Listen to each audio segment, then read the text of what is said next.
Hey everybody, and welcome back to Headstrong, the podcast where I sit down with somebody in the public eye to talk to them about every aspect of their life, from the ups to the downs, and how that has helped shape them who they are.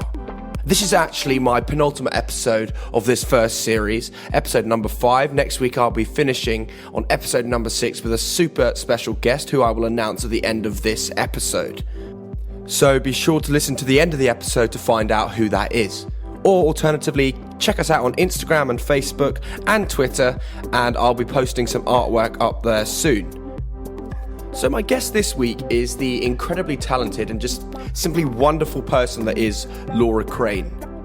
Most of you guys will know Laura from stirring the pot in Love Island 2018. However, Laura started surfing at the age of 11 and actually had an incredibly successful surfing career in her young adult years. But it wasn't always plain surfing for Laura in that surfing world. She ended up comparing herself to others in that community and ended up experiencing some issues along the way. I also talked to her about her battle with sepsis that she experienced at the end of 2018 and how that really put life into perspective and how important it is now to just have a positive mindset. So I really hope you guys enjoy this episode. Laura Crane, welcome to Headstrong, the podcast. Thank you for coming on. Thank you for having me. I just did tell you this, but you were the first person that I ever tried to get onto this podcast. I know. Now I'm sad that I wasn't the first one. Well, don't worry. You still did it. I think you were just seriously busy. Yeah. Yeah, you know, your agent was just like, look. And then actually, do you know what? I was ghosted. Really? I was ghosted for about a solid month. Did you DM me? No, I did DM you ages ago when I first ever tried to get you on. Before Love Island. Whoa, here we go. No. Yeah, I'm into surfers. Oh, right. That makes sense. No, just Lauren, I emailed her and we were chatting for ages and ages, and then off about a month and a half, I just didn't hear from her. And then she just replied, being like, oh my God, Louis, I forgot about you. Oh. And then we won't forget about you again, never. Oh, so sweet. Well, thank you so much for coming on. It means the world to me. I'm going to do a little bit of a slightly different way with your podcast. I just want to go through literally your life chronologically, and when we hit some speed bumps, we're going to talk about them and see what happens. Is that cool? Perfect. Sounds great. So I don't know about before the age of 11, because that's when you first got into surfing, right? Mm-hmm. Like you moved to Croyd, North Devon. Yeah. And your dad taught you how to surf. Yes.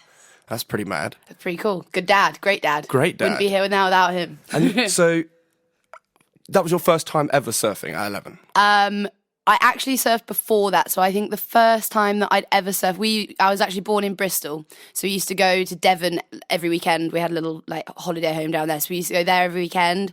And then I was really into loads of other sports. Like surfing was never really, because I was living in Bristol, so it was never really anything that I started, because all the sports that I kind of did, I just wanted to be really good at, and because I couldn't spend that much time in the water, surfing was Bristol's not exactly ideal for the surfing community. Actually, say that. Western-super-Mare, I have surfed at Western-super-Mare once. I know. Won't have it again, but it's happened once. But no, the first time that I surfed, I think I was probably about 9 or 10, on a surfboard. But just every now and again, not really that often. And so you've said before, your dad has said that it took you 2 months before you were absolutely smashing it. Yeah. Is that a slight exaggeration, or were you literally just a natural at it? Yeah, do you know what? Without sounding big-headed, No, literally, of course. I started surfing. We moved down to Devon about probably a month after I really started getting into it. Not just because my parents are not that pushy, and yeah, within 2 months, I was already competing, doing little competitions. I'd always been really, really competitive as a child in any sport. Didn't matter what it was. So I just kind of had that fire to I wanted to just be the best. And then by 13, you were competing all around Devon, all around Cornwall. Yeah. And then you hit 14 and you become British champion. Yeah. That was unbelievable. Mad. It was mad. I think for me as well, because growing up down there is kind of what everybody did. So you automatically, you're at school, everyone's talking about surfing because it's kind of the only thing really to do down there. So to go in and then kind of start beating everyone, lost a couple of friends along the way. Well, you know how it is at school. But no, it was nice for me because I really struggled at school. It was nice for me to be able to excel in something else that was not really that related to school. So yeah, for me it was pretty nice to have that. you become British champions. I suppose you get immediately immersed into that surfing community. Did you start travelling then at 14? Yeah, so I actually got sponsored by Billabong when I was 12. So at first they sponsored me because they wanted to use me for their photo shoots and things like that, as well as because I surfed a little bit. And they said to me, if you surf a little bit more and you get a bit better and start competing and doing well in the competitions, we can give you a proper sponsorship. So that was, I must have been like 12 when I actually got sponsored by them, and that was it. Started traveling, doing the European Pro Juniors and all that kind of stuff. So that was when this traveling really kind of, took off, was actually at 14. So does that mean you kind of experienced some forms of education whilst you were being, on tour? Yeah, So definitely. did you have to have a tutor or something on the go? Yeah, so we were 5 girls, like the main Billabong girls were like 5 of us, and we all kind of travelled and did the same tour and circuit, as well as modelling with the brand as well. We had work sent from school until we were probably about, I guess like 15. So we'd always be doing like our school curriculum, like when we were traveling around, and we always had to have like certain hours to make sure we were doing it. I remember being in Peru for the World Juniors. I must have been like 16 and submitting my GCSEs like 10 minutes before my heat, being like, okay, got to get this. Because my dad always said to me, like, you have to finish your GCSEs and then you don't have to go to college. I hated school. I really did. I wish I loved it more. But I really struggled with it. So for me, it was just like, get it done, get the grades in case I ever need them later on in life.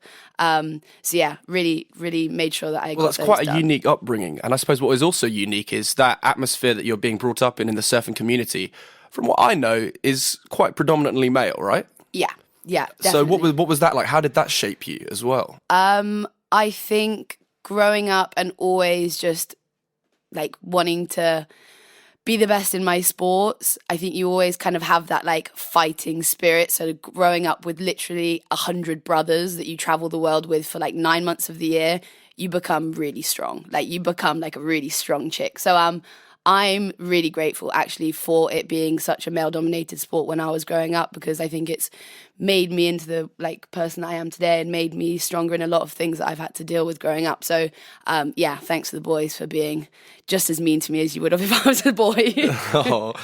So you've talked about your deal with Billabong. You got to an age where you just said, I'm not going to compete anymore. So what made you walk away from such a big deal and the surfing community, and what was that? What was going through your head? It's weird. I think I'd obviously travelled since the age of 14, like 9 months of the year, non-stop tours, photo shoots. When we weren't competing, we were either shooting for the brands or we were training for the next comp, and you'd literally land, you'd get back into training and you'd be like non-stop. So for me, it got to a point where I hadn't lived in the UK for like at that point, left at 16 and I was then 21. And just that constant like changing of people, places, you never really could like have proper friendships and relationships with anybody really, because you're always leaving, knew it had like an end to it kind of thing. So I think I struggled with that, and also just having like a routine of what you eat every morning and where you sleep at night, and just that kind of whole thing of like not really knowing where you're gonna be tomorrow even. So I think that by the end of it, as much as it was amazing when I was a lot younger, it got to a point where I was like, okay, I think I want a bit more now. I want some more like structure to my life, and the competing was incredible, and the things that it taught me, like I would never have learned in any other, industry. But it got to a point where I was like, okay, I want to keep surfing because it's in your blood forever. But I wanted something a bit more, I think. Being on tour, you just spoke about not having a set structure in the day. You've spoken previously about between the ages of 16 and 21, you suffered yourself from mental health issues. And how much did that contribute, not having a permanent structure daily, to what you experienced? Massively. I think for me, I'd grown up and like I say, like I was living such a transitional life. One day I'd wake up and I was in America, and the next day you'd go to bed and you're in like the complete other side of the world. So for me, it was just that kind of not having control over anything in my life to a certain extent, like even competing, you don't know whether you're going to lose, you're going to come first, you're going to come last. So for me, it was just kind of, it took that and just whisked it up, and bulimia is actually something that you use to have control over your life again, and obviously it does the complete opposite and just makes it even more crazy and horrendous. But for me, the way that I grew up, as much as it gave me so many incredible opportunities and has like made me the person I am today. It, you know, came with like the consequences of mental health and, you know, comparing myself to the other girls that I was shooting with and the other girls I was competing against. And yeah, I think just not being able to really properly know who you are because you're being told from such a young age, like you're a surfer and you have to look like this, and you have to have long blonde hair, and you have to have blue eyes, and you have to have tan skin and be in a bikini all day and have photos and then look at them. So yeah, it was hard. It was really, really hard growing up like that, but it was also incredible and I wouldn't have wanted it any other way. So, were you aware that what you were doing, suffering from bulimia, was not healthy for you? Or did you think at the time that it felt like the right thing to do, even though you're now consciously aware that actually it was putting you down? No, definitely not. I think I first got bulimia, I was with a model agency in London, and I was obviously sponsored by Billabong. Must have been about 15 at this point, and I remember getting a really good job with a model agency in London and like pretty good money, and I was like, okay, cool. So I got to keep this going and the surfing going, and then I can like really this is going to be my career. Then never have to go back to school. This is going to be great. So I was seeing all the girls in my agency, and they were like really slim, and then I was looking at the surf girls and I was like, hey, like we're muscly and because, you know, we have to be to do our sport. And I was trying to get this in between of being like a skinny model in London and then be a professional athlete, and it just didn't work. So I remember, I don't know, I think traveling with the girls that you're traveling with and you're always comparing to each other. And actually all 5 of us had some sort of mental health issue. Mine was bulimia and one of the other girls had bulimia.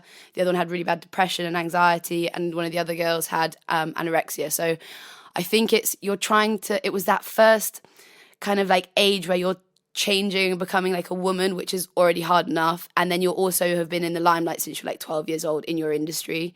So yeah, for me, I guess I just started like eating a bit less. And then I remember actually working out really, really hard on a training day and then like being starving, eating after, and then feeling really guilty. It was the first time that I'd felt guilty for eating.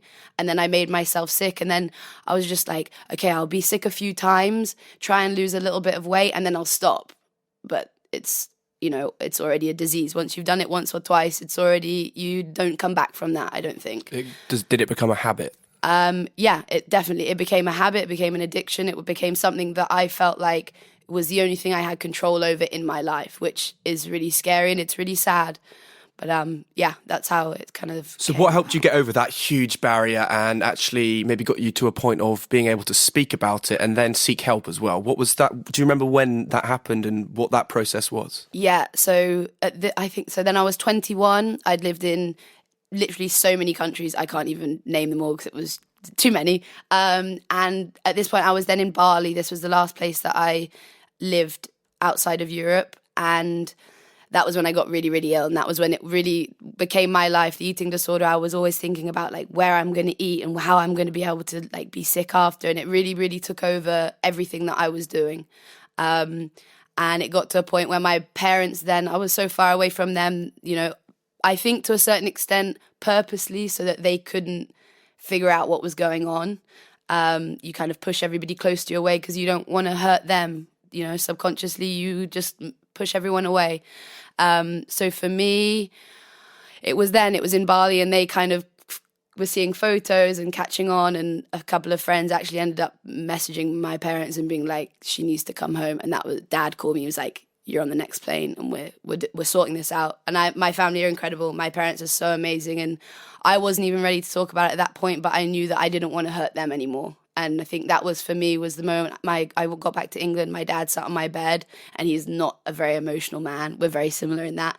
And he sat there and he was like, you're not doing this. He was like, you're not doing this. You're staying here in Devon until we get this gone, because you cannot do this to us as a family. I can only agree with how important it is to actually be able to be open with your own family, because you have no idea how supportive they are. And even if you don't have the opportunity to speak to your family, there are still people that do want to definitely help you and speak to you, whether that be your friends, whether that be actually seeking professional help. And for me as well, what really surprised me was that me and my family are very close, but I found it easier sometimes in the really nitty-gritty parts when I was first like accepting that I was actually ill.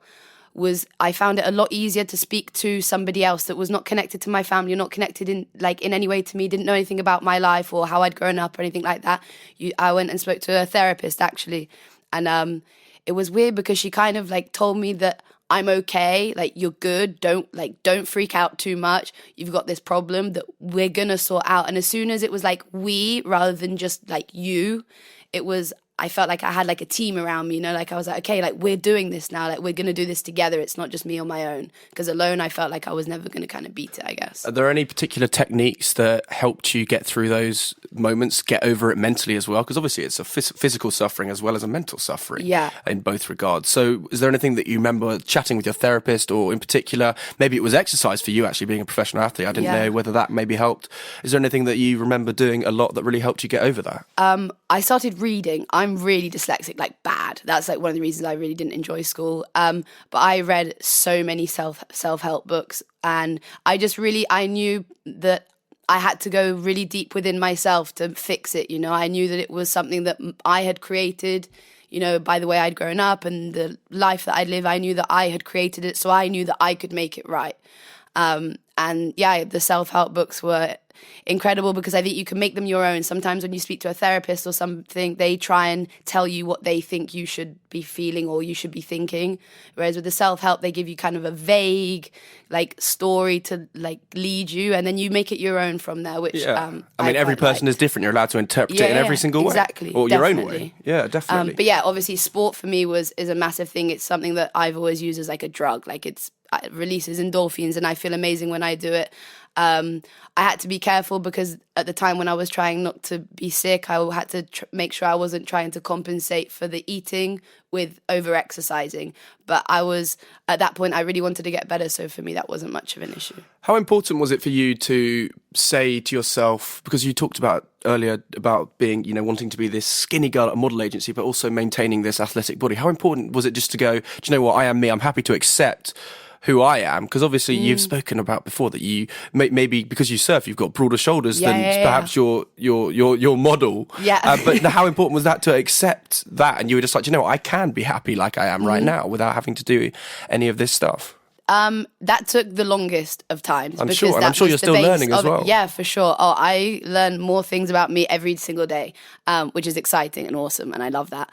But for me, it was, I think, the moment when I figured that I was enough, like that I was just right the way I was when I had actually, it was not that long ago. So when I had sepsis, it was actually after that, and I think it was just the fact that I'd made it through this really big life like stage, and that my body was so strong now that I'd made it through sepsis, and that I'd come through all of that and been so ill, and that I could then like within 3 weeks I was already back surfing. I was running, and I was like, this body is like epic. Save it. Sorry. We're still going through it. Going too far forward. No, that's great though. So you're happy now, you're in a great headspace. That's really important. So next stage in your career, so to speak. So you've moved on from surfing and Love Island comes knocking on the door. So you've spoken about the year before you were actually approached to go on it. And you've said in an interview before that you weren't sure you were headstrong enough to go on. Yeah. Name of the podcast. Great. Exactly. So here we are. What made you the next year say, do you know, I am headstrong to go on this year? What does the word headstrong mean to you in that sense? Headstrong to me was, I know what head weak feels like. And I knew that I wasn't as headstrong as I could be or I needed to be that scrutinized on a TV show watched by that many people.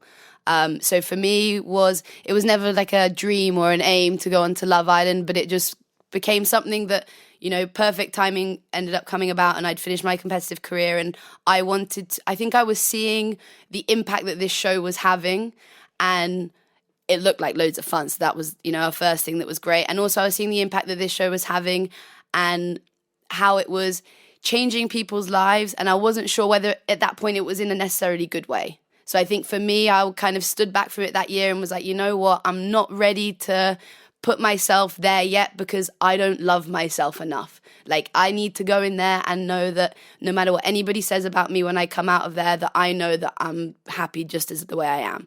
I wanted to make sure that I was really secure in myself to come out there and be like, fuck the trolls, fuck you, like, I'm good. Don't need that. Love Island now, it gets so much traction and so much coverage. Did you feel like there was an incredible amount of pressure when you were going in there? Because obviously with the incredibly tragic passing now of Mike, who I don't know whether you knew or not, No, but I mean, it's just incredibly sad, and realising how much mental pressure there is actually when you come out of that show, because you're literally going from zero to hero, almost. For me, I'd been in the limelight since I was really young. In my industry, like it's a small industry, but I'd been quite well known there. So I'd kind of been used to have people jealous of you and people like saying horrible things just to kind of get one up on you and things like that. So that kind of side of things I wasn't that worried about. And I actually didn't know I was going to even be going into Love Island until like literally like 3 days before. No way. Yeah. So they told me, and I was like literally halfway up Portugal with my best friend, and I was like, we're going to have to turn around because I'm flying to Mallorca tomorrow. And she was like, sick, okay, cool. And it happened so quickly that I didn't really have time to like process it that much. I'd already thought about it a lot before, and I knew that if it happened, then it was great and I was ready for it. And if it didn't, then it wasn't meant to be. And I remember flying there and landing there and meeting all the people that were kind of like looking after me before I went in, and they were like, you just don't even seem nervous at all. And I'm like, well, what's there to be nervous? You haven't given me enough time to be nervous. Yeah, I was like, there's nothing to be nervous about because I don't know what to expect, for one. And two, like, what's the point in being nervous? Because, just... When you were in the villa, there were a couple of instances. In fact, I think 3 days in a row, you were openly emotional, despite saying that you're not that emotional. Yeah, and you cried. You openly cried on camera. When you're in there, I know you're completely switched off from the outside world, but were you conscious that you were crying, and were you worried at all that people were going to be watching this and you were like, oh no, I hope they're not going to judge me for crying? Or were you actually just like living in the moment and quite content with how it was going to be received? It's a weird one, because I think for me, the whole like situation of like being in the house, and everybody already, as I went in quite late, everybody was quite established and had friendships and all those. Everybody was lovely to me, like no one was horrible at all. But I think because you go in and you're kind of this new one that's gone in and like mixed things up a bit and maybe like piss some people off or whatever, sometimes you can feel a little bit lonely, you know, like all you want is like your family, or you want to speak to someone, or sometimes you don't want to speak in front of the cameras and microphones because it's like a bit embarrassing. You are definitely thinking like, however many million people are going to watch this, and do I really want them to see me being like this vulnerable? But literally within like 2 days, that completely went, and I'm bawling my eyes out on national TV. So there you go. Well, I don't think anyone was judging you. Let's be honest. It's okay. Like genuinely, I think it's. I don't even remember what it was about now. Nor do I. But yeah, people remember it. Well, okay. So Love Island comes to an end, and you finish 5th. Is that right? I actually don't have a clue. Oh, God. No idea. So it was a good experience, was it? Yeah, it was great. No, I loved it. For me, it I'm wasn't about like winning or, you know, coming first, second, third for the first time in my life. It was the experience, It was the experience. And honestly, I had so much fun in there, and I met some really, really amazing people that I will like always keep in touch with, and they will always, you know, be some people that you've shared an experience that you can't really explain to anyone. I feel obliged to ask, is there still a massive group chat, or is that now dead? The group chat has. I bet. Well, unless I've just been taken out. I bet a lot of people are just leaving left, right, and centre. Yeah. Well, unless I've just been taken out and the only one. But no, I think the first one has definitely quietened down. Yeah. Everyone's archived. Maybe until the new one comes up, maybe everyone will like start chatting again and being like, oh, like look at this. Are you going to watch this next series? Do you know what? I'd never watched Love Island before I went in there, which is a little bit mad. But I'm going to be away when it first starts, so. If I can get back into it when I get back, then yeah, potentially. Maybe. I've never been a massive TV watcher, is my thing. You seem like a very outdoors person, which is great. Yeah. Okay, so you come out of Love Island, you have started using your platform to promote good things, you're doing your exercise, and you've got all that jazz, and then beginning in November, wham, you catch sepsis. Yeah. Can you just tell me a little bit about those, you know, that first day where you were like, okay, I've got it? For me, so obviously I just moved to London, which is mad anyway, because I've lived next to the ocean for my whole life, working really hard, super, super busy. My mum, I hadn't seen mum in like a couple of weeks, so she was like, you're not replying to my messages, I'm coming up to London to see you. I was like, okay, cool, great. We'll go shopping or something, spend a nice day with mum. And I started feeling a little bit weird the day before she was coming up. Like, thought I had like really bad period pains, and I was like, this is just so not ideal for mum coming up. I'm gonna have like a really nice girly day with her. Went to bed that night, feeling a bit weird, but like fine. I actually just thought it was like quite a bad hangover because I had gone out drinking like 2 days before. I was like, this is really sticking around now. I was like, that was a really bad one. But then, yeah, so mum called me that morning like, oh, I'm on my way up to London. Should I come straight to yours or like meet you somewhere else? I was like, yeah, actually, I think you're going to have to come straight here. I don't feel very well at all. I think I might need to go to hospital. And for my mum to say that, she like, oh no, sorry, for me to say that, my mum was literally like, what? Like, you want to go? I've never ever in my life been like, oh, I might need to go to the doctor. She's always had to like really push me to go. So I think she was instantly quite worried. She arrived, picked me up, and I was already really delirious. I'd asked like my housemate like millions of times, why have you not gone to work yet? Like, why are you still here? And she was like, you've literally asked me that so many times. Why do you keep asking me? Like, I've been like 5 minutes. So then mum arrived and I was just boiling hot. I could literally feel my heart like beating like through the t-shirt I was wearing, sweating. I'd been like rolling around in bed in pain, like with what I thought was period pains. So mum put me in the car. We went to hospital, got straight to A&E, and I had a temperature of 250. A heart rate of 250. Oh my! I was going to say temperature. Yeah, You'd sorry. be boiling. But my temperature was also like just crazy high. And I usually have, my heart rate's usually really, really low, like 49 around that. So, they instantly were like, okay, she's septic, which I didn't even know what that meant. I'd never heard of sepsis ever. I'm just going to say, for anyone that doesn't know what sepsis is, it's a potentially life-threatening condition where the body is responding to an infection, and it's all about a chemical imbalance, isn't it? Yeah. So they then said to me I was septic, and I had no idea what that was. And I was like, okay, mum, like, can they just give me some antibiotics and can we like go now? This is way too long. Like, I don't want to be here this long. She was like, no, Laura, you're actually really ill. Like, you can't just leave right now. We're probably gonna have to be in here overnight. I was like, no, I've never been in a hospital overnight in my life ever. Actually, once when I had dengue fever, but that doesn't really count because that's fine. But yeah, so then that was it, and they then put me straight onto antibiotics in a drip. And they couldn't find out where it was coming from. They knew that I was getting this pain, like what felt like period pain. So in the abdomen area. Yeah. So they first thought it was actually a water infection. Treated me 2 days with antibiotics, and my blood infection just kept getting worse and worse and worse. And so you can leave hospital with a blood infection with 60, and you can be okay, and it will sort of just sort itself out. But I had a blood infection level of like 180, 190. So I was pretty ill.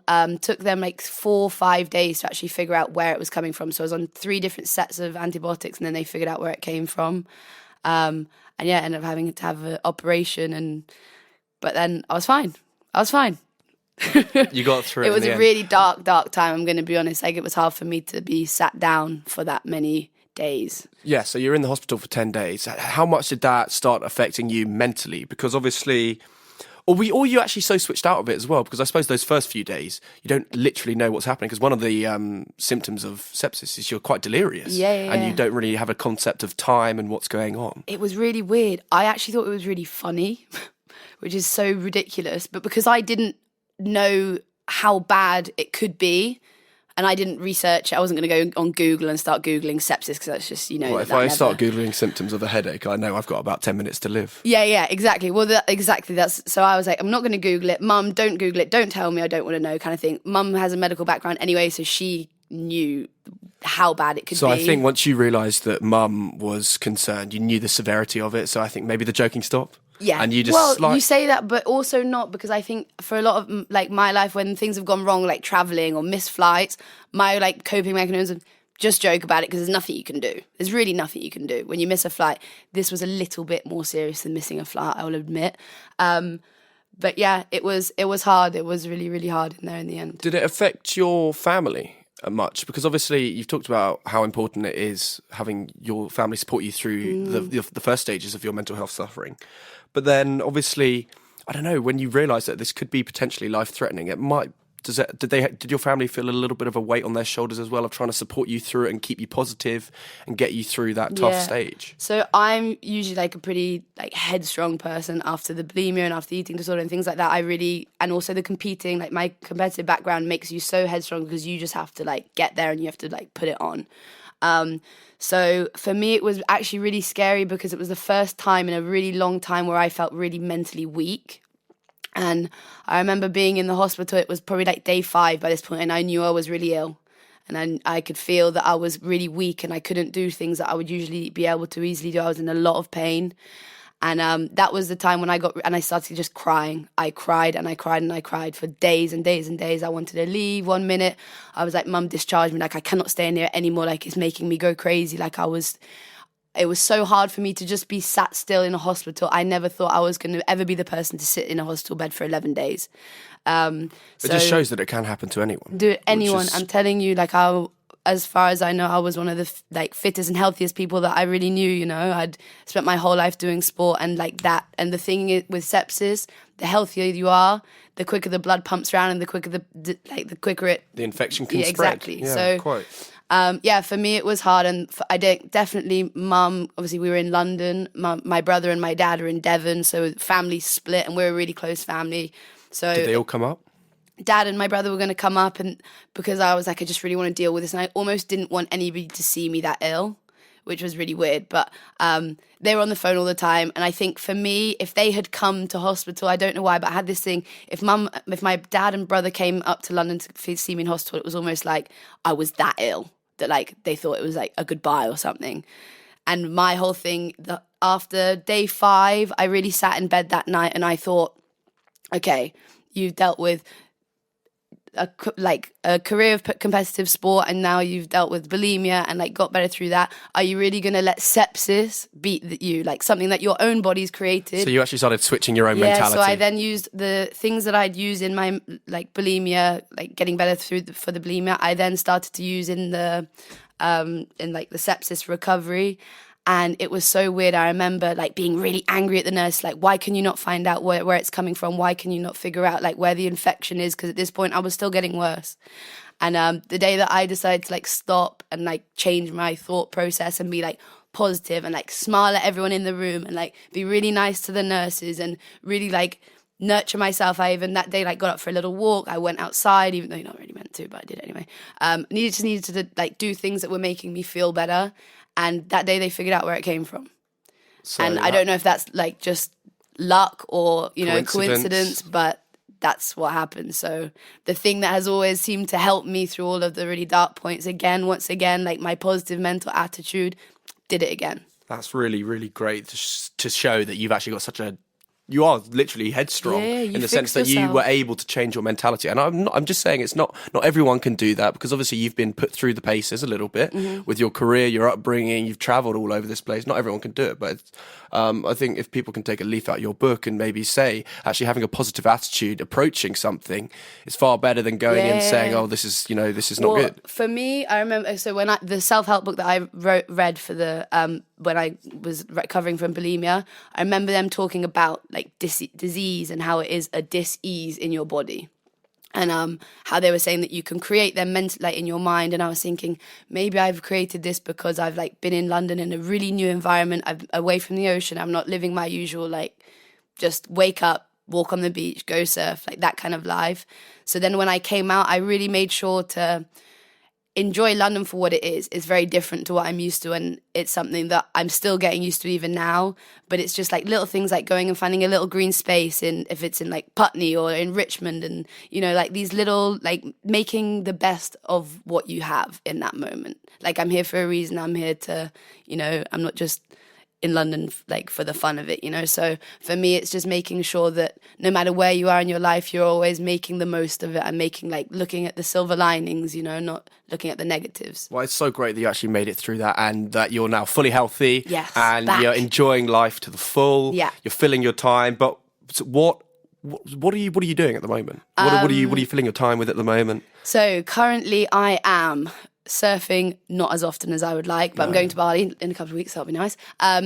I'm currently training for a very long cycle. I saw this. This is exciting. Do you want to explain a little bit about the cycle? Because you're raising money for a mental health charity. Yeah, I am cycling from Land's End in Cornwall to John O'Groats in Scotland. I don't really know why I said yes to it at the start, but I'm really happy that I have, because for me, I think I was a little bit worried when I said yes to it that maybe it was going to prove that I was not back to my just basic level of fitness that I've always had. As like an athlete, you always just have that, basic level. So for me, saying yes to it was like, whoa, but what if I can't do it? And for me, the thought of failing in something sporty was just the worst. That would be so like horrible for me. But it's just made me really push and make sure that I am, after sepsis and the eating disorder and all those things, just to make sure that I know that I am as strong as I've ever been, if not stronger, because with my mental strength now, like, how exciting. So yeah, for me, the reason I ended up saying yes to it was to prove to myself and others, after having things like this, then you can come out stronger than you started. So yeah, I'm doing it for Young Minds, which is an incredible charity that I love what they do. And I just want more people to know about them, and to raise money for them is just amazing. And I'm for Sepsis UK for obvious reasons. Of course. I'll get on it donating later. Thanks, mate. Yeah, no worries. Getting in the good books. Yeah.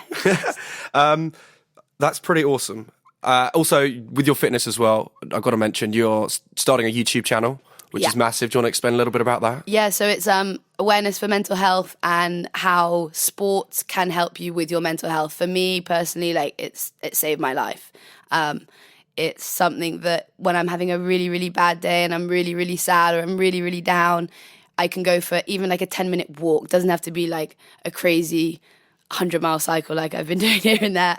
It can be literally just a 10-minute walk outside and a bit of exercise and fresh air, how it can just completely change your frame of mind and your view on so many things. So for me, it's just like spreading awareness with that, and I'm going to I'm excited to share that, because for me, that's a big project. I couldn't agree more how important exercise really is to help your mental state as well. It's so important, and I think everyone should, even if it is just like you say, just a 10-minute walk, just get outside. Even getting the fresh air is going to help you a load. Well, as well, it's like just knowing that you're like, sometimes you'll have a really bad day at work and you'll be like, oh God, I can't believe I failed at that thing at work. But then you'll go out and maybe you'll run 5 minutes quicker because you've got this like pent up bit of like anger. So then you're like maybe failing a little bit in one thing, but then you can go and like beat yourself in another thing and, do a PB or like something else, and it can make you feel, like you're good, you're fine. You're good.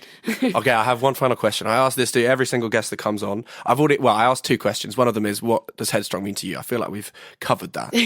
But this question is, what piece of advice have you held on to in your life, or something that has helped you get through everything, that you would want to pass on to young adults who may be suffering, but also you'd like to help them, support them?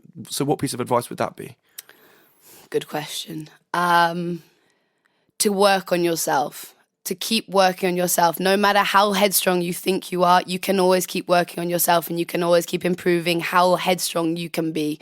For me, I think I'm now pretty headstrong, but I also have some really bad days where I look in the mirror and still don't like what I see, or, things like that. But it's how you can turn that around. So now I can look in the mirror and I'll think a negative thought and I'll be like, Laura, what are you doing? Like, that's just so ridiculous and so worthless and a waste of time.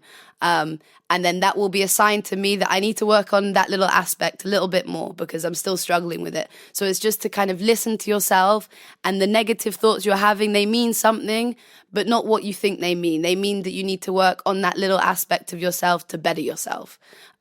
But not necessarily like to get skinnier or to, it's not that. You need to look inside and really see what it is that negative thought is trying to tell you. Something that I've always held on to, I think in order to give other people a sense of happiness, you need to be happy within first. And Definitely. You need to be content with who you are and able to approach life in such a way. And then others are drawn towards you thereafter. And I think that's really important. So I think that was really great advice. Thanks. Laura, thank you so much for coming on. I'm so happy I finally got you on. Thank you for having me. In. Oh my God, I'm so stoked. This has been great. Good luck on the cycle. I'm going to donate. Everyone go check out. It's on Laura's Instagram page.